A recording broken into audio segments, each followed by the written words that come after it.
merci Camille pour ce développement. Nous allons retenir de manière très simple que dans cette partie, Papa Claude Olivier Adjaba met l'accent sur un certain nombre de valeurs. L'une des valeurs, c'est le respect de la vie.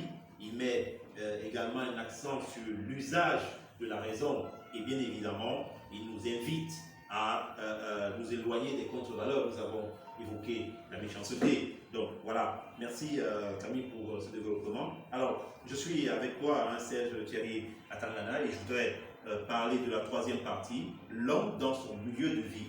Et dans cette troisième partie, Papa Claude Olivier Adjaba a mis un accent sur trois sous-parties, l'éducation, la jeunesse et bien évidemment la santé. Alors, je voudrais qu'on insiste un tout petit peu sur l'éducation parce que c'est quelque chose de fondamental.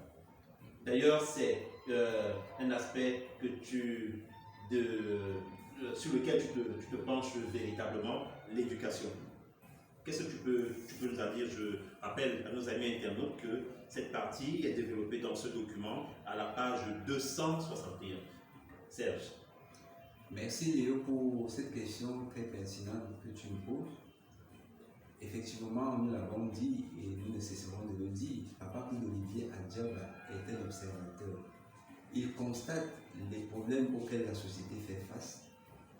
Il fait une analyse réaliste et il propose des esquisses de solutions. Dans cette partie qui porte sur l'éducation, effectivement, il y a un ensemble de situations auxquelles la société est confrontée.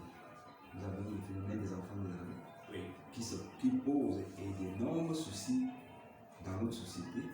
Nous avons les jeunes filles et le phénomène des relations intimes avec des hommes mûrs, recherche du profit ou manque d'éducation. C'est également une problématique assez importante à laquelle les familles font face. Maintenant, nous avons les enseignants qui sont des modèles pour lesquels Papa Claude Olivier Adjaba également accorde un intérêt particulier.